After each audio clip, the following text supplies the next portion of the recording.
Hello dear students, welcome to EPG Pathshala. I am Dr. Satnam Kaur, Assistant Professor, Khalsa College of Education, Ranjit Avenue, Amritsar. Today we will discuss about the topic resource centers at block and cluster levels, structure and appraisal. After discussing this topic, you will be able to explain the concept of cluster resource centers and block resource centers in India. To discuss the role of cluster resource centers and block resource centers under district primary education program. To understand the role of cluster resource centers and block resource centers under Sarv Shiksha Abhiyan. To know about the role of cluster resource centers and block resource centers under Right to Education, to describe the significance of resource centers in India, to enumerate the structure of resource centers in India, and to appraise the role of cluster resource centers and block resource centers in India. First of all, let us understand why the need was felt for creating block resource centers and cluster resource centers. Well, students, as you may already know that free and compulsory education to all children up to the age of 14 years is a constitutional commitment in India. The Government of India initiated a number of programs to attain the goal of universalization of elementary education, among which the Sarv Shiksha Abhiyan launched in 2001 is the most recent one. It aimed at achieving universal elementary education of satisfactory quality by 2010. SSA, that is Sarv Shiksha Abhiyan, has been striving for this for last 10 years with mixed results. Along with the ongoing systemic initiatives, it has undertaken various additional measures like Lok Jumbish program, Shiksha Karmi project, Bihar Education project, Andhra Pradesh Primary Education program, Uttar Pradesh Education for All, District Primary Education program, etc.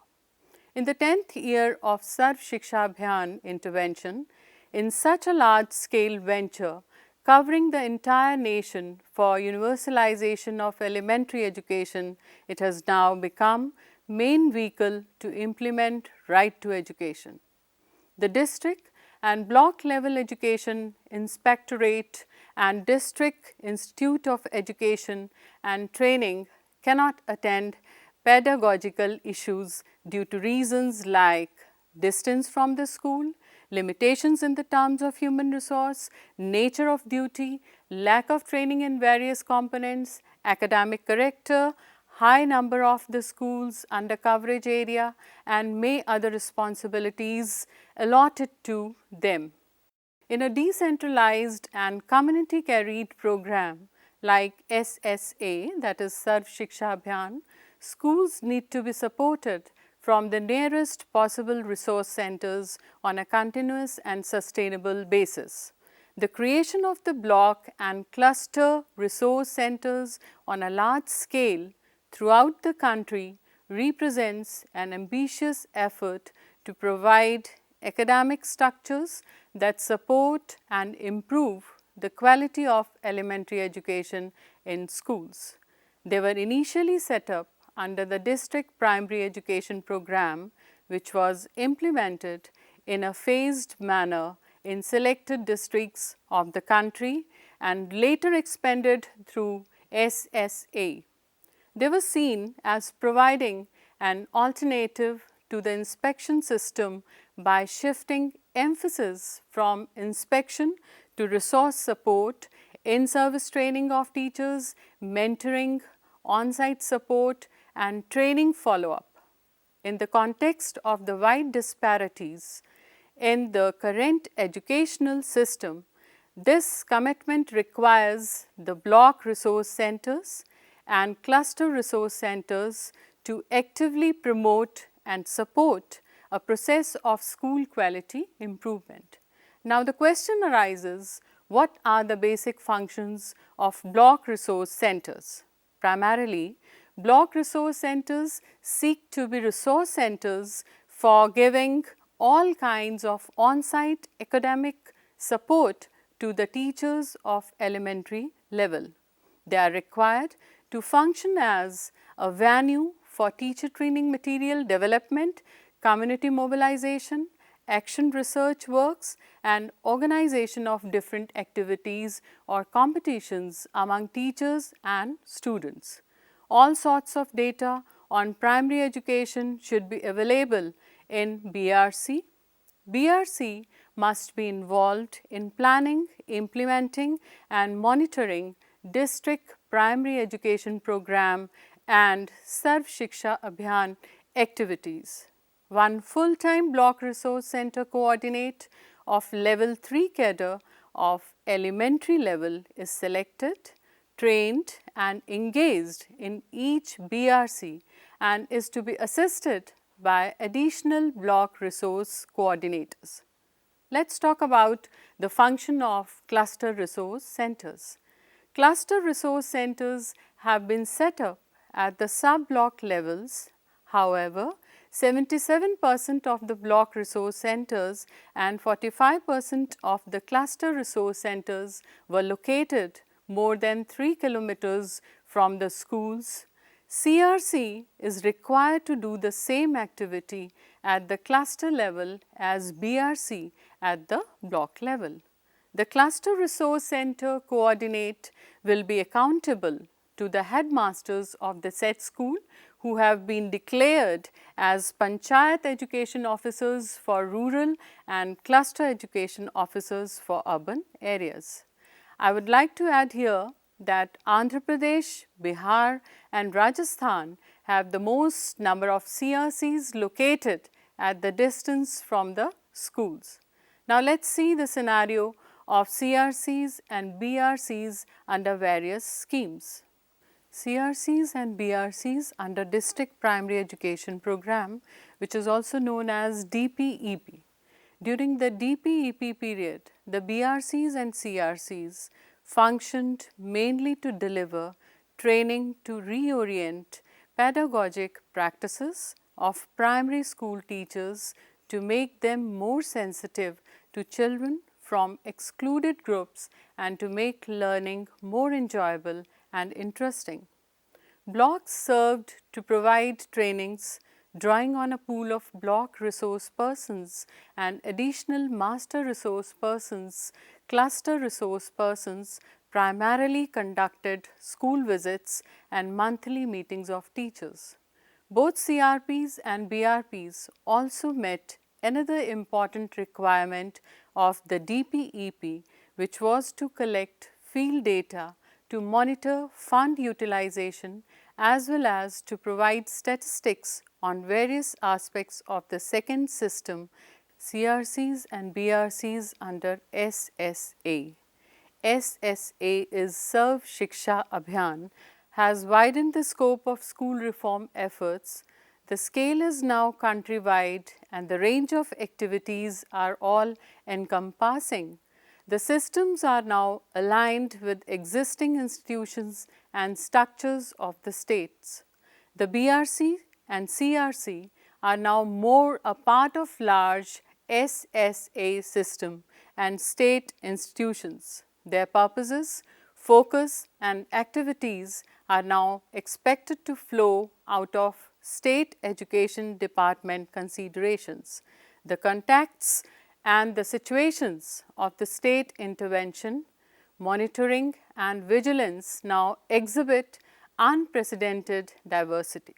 The efforts for annual planning and review that need to take place block-wise and district-wise, consolidated at the state and approved at the national level is a huge task. It includes both infrastructural requirements, educational quality requirements, educational quality curriculum and pedagogy, and equity concerns with an emphasis on enrolling and retaining children in school. The concerns for educational quality have widened.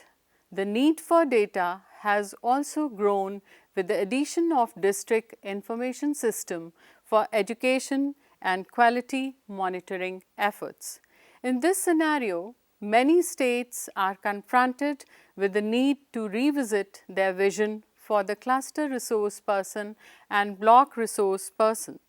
The central government has also taken on board the need to streamline these institutions from the point of view of actions and data flows.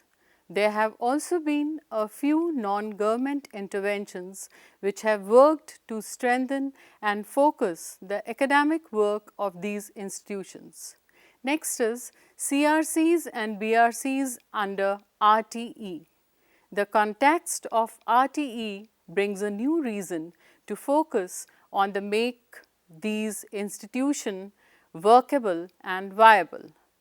RTE commits the Indian state to providing quality in education processes and outcomes for every child.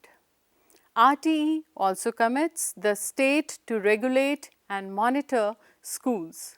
RTE requires us to continue the process of school improvement and transformation which has been set on course by SSA. It also requires the state to deepen this process and make it widespread. There is an emphasis on the role that will be played by local education authorities in the implementation and oversight of the RTE. The increase in enrollment and completion of elementary school will also bring with it the enlargement of secondary school. The institutions of BRC and CRC, which till now have had at best an elementary school focus, although in fact this has renamed a primary school focus, could include secondary schools into their ambit.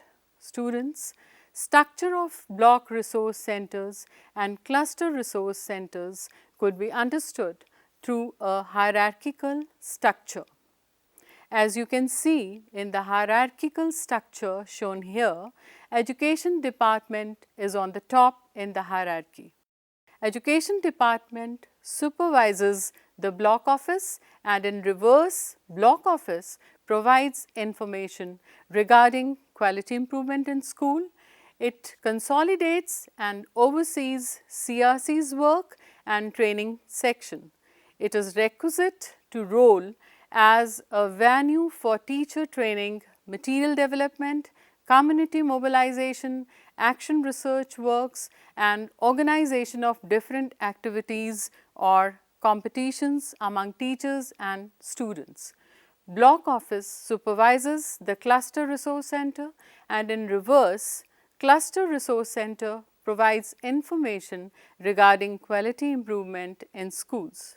Cluster resource person can be thought of as a person who maintains relationship with a group of schools and facilitates a process of engagement with school teachers, parents, children in particular through the activities of monitoring, supervision, mentoring and data collection.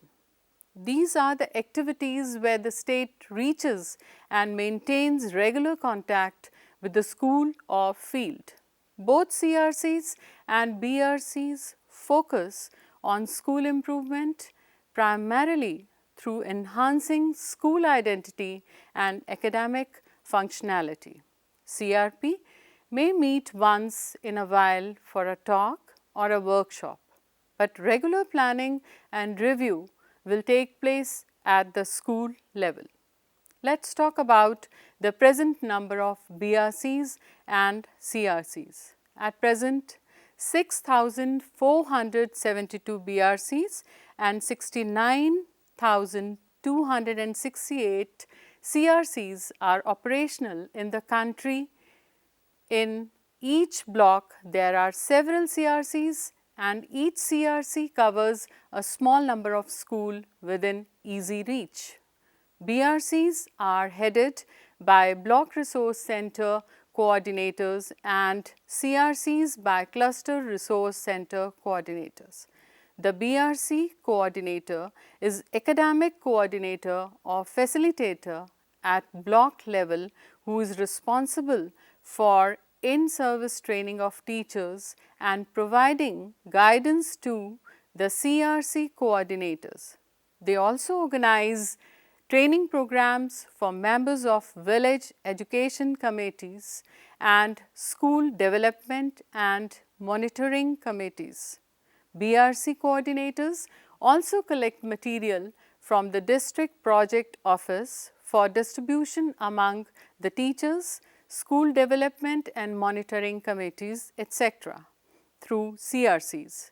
They provide continuous support to teachers while monitoring and implementation of pedagogical and other interventions at school level.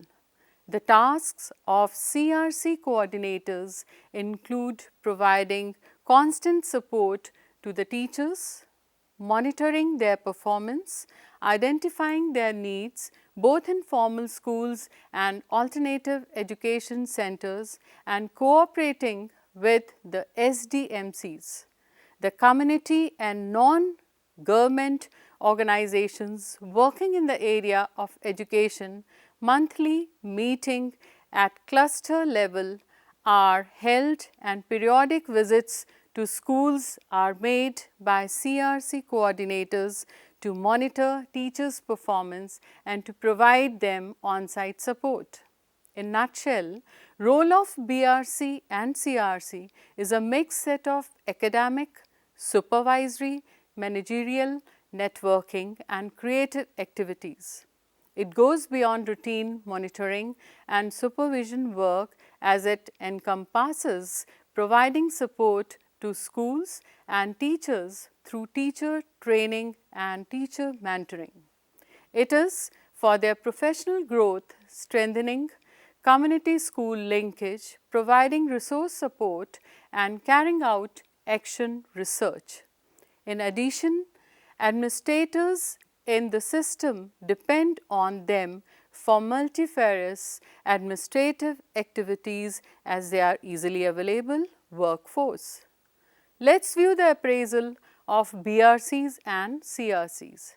BRCs and CRCs have been conceptualized under SSA based on their good performance in initiatives such as DPEP, Lok Jumbish, Shiksha Karmi, etc.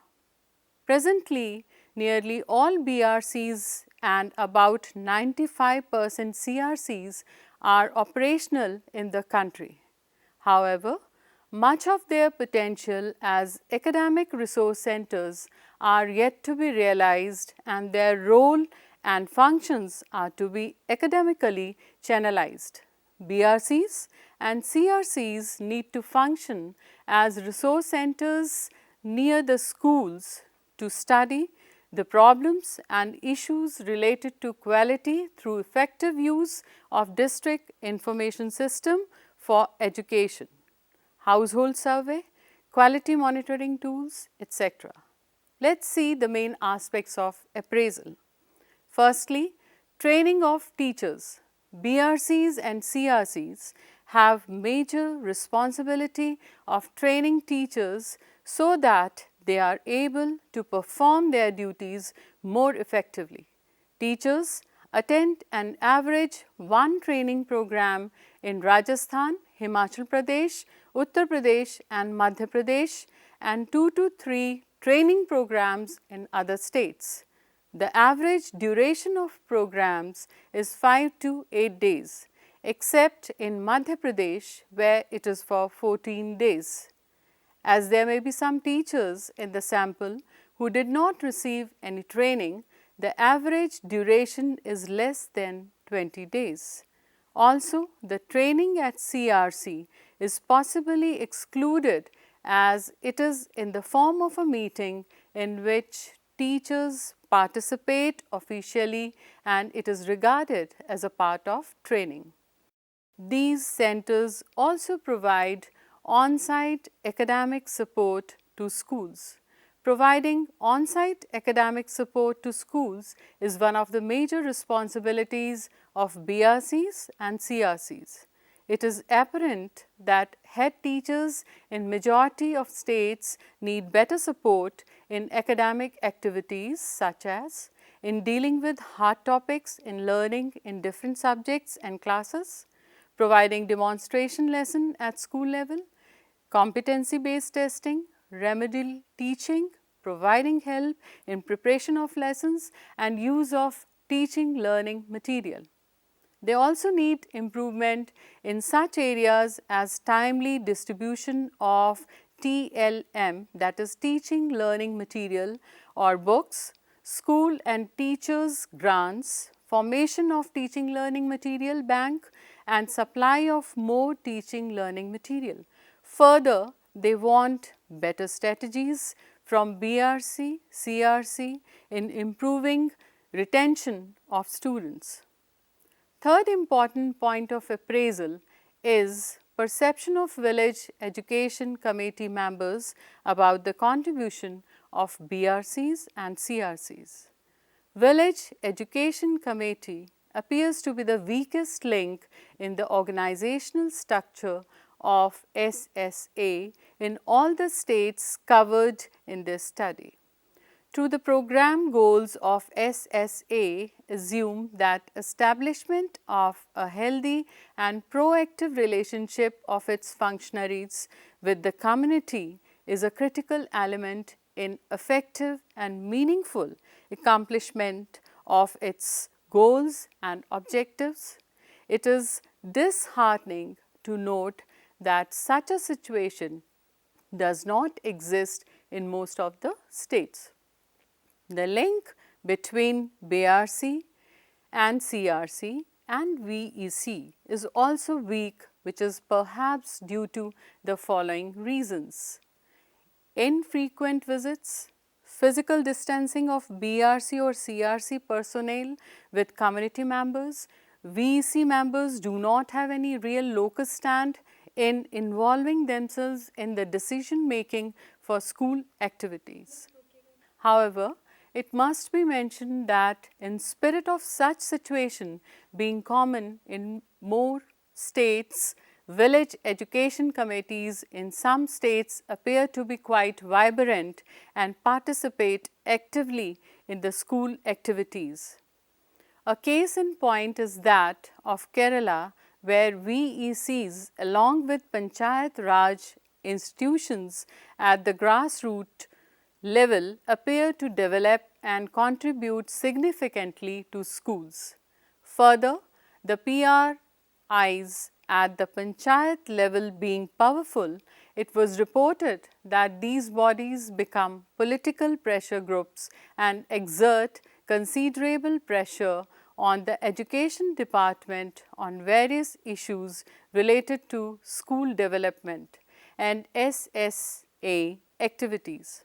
In contrast, we find in Uttar Pradesh that none of the VEC office bearers belonging to sample schools had received any training, and obviously their role in school activities was minimum. Similarly, data obtained from Orissa and West Bengal highlighted the need for training of VEC members in maintenance of records and accounts. Now, there are some positive features and strengths of BRCs and CRCs. In a few states, the BRCs and CRCs were reported to have some positive features worth emulation by other states. The research teams for the different states gave their observation on the basis of discussion with concerned officers of the state and their own assessment of shortcomings and strengths of BRCs and CRCs. Some important positive features and strengths of BRCs and CRCs in different states are like this. In Assam, there is good coordination between the officials of BRC and CRC. better balance between workload pertaining to academic and administrative work, effective short training program organized by DIETS, BRC, CRC have motivated VECs to get involved in school affairs.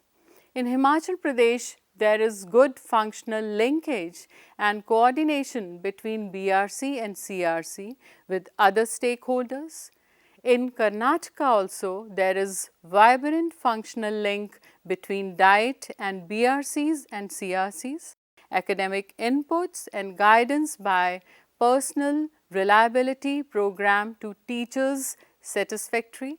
Support to CRCCs by BRC is satisfactory. In Orissa, there is emphasis on quality issues in academic activities, positive impact of training of BRCCs and CRCCs on monitoring and academic support provided by them. Similarly, in Uttar Pradesh, block resource persons are mostly young and well qualified. Good coordination between BRC's National Personal Records Center and DIET. In West Bengal, most of the CRCs appreciate the content of the training program. There was a near consensus among the respondents that increasing the frequency of visits to schools would result in better monitoring of activities of the schools. Apparently, it is an important measure for improving the effectiveness of BRCs and CRCs. Most of the BRCs, BRPs and CRCCs are experienced teachers. Still, their role requires additional knowledge and skills and greater conceptual clarity. They need support in building their capacity to discharge their duties effectively. There are some recommendations regarding the functioning of these centers, which are being made on the basis of findings of the studies. First of all, common nomenclature and uniform organizational structure should be adopted by all the states for BRCs, CRCs and BRPs. Secondly, a separate cadre for BRCCs, CRCCs and BRPs should be established and recruitment rules should be framed for BRCCs, BRPs and CRCCs in all the states. Adequate incentives should be put in place for these functionaries to make the post attractive. Job charts of the BRC and CRC functionaries should be prepared, which should be common across states, and these should be given to the incumbents during induction training. Such training should be mandatory for all the incumbents. Since BRCs and CRCs have the main responsibility for providing academic support, all effort must be made to facilitate discharge of their academic duties with less involvement in administrative tasks. As a norm for staffing of BRCs, it is recommended that BRP school ratio should be 1:15 for lower primary schools and 1:10 for upper primary schools. A major issue to be addressed is that of capacity buildings of functionaries in the academic support structures. Such capacity building has to be undertaken in areas like improving their knowledge and skills. Well, students, in the end, we can summarize the above discussion by saying that development of the cluster and block resource center itself has come up as an important focus issue. We have found that as there are virtually no examples of what such block and cluster center could do and achieve, and the role that it could play in addressing school issues and providing resources to teachers, there is limited scope to develop the functions and role of the BRCs and the CRC itself. It is also found that it is essential to consider the development of the cluster to support and enhance trainings provided at the block. The block and cluster resource centers are institutions that were created by the DPEP to address in local ways the training needs of teachers, school support and school community interlinkage at the block and cluster level. These institutions are also to provide local level details for the purpose of academic planning and management of quality in the schools. Following the pattern in most of the country, the resource persons in these institutions are appointed from teachers from primary, elementary schools and a few from high school. Working along with the diet, these institutions are expected to play a leading role in school quality monitoring and improvement. Thank you.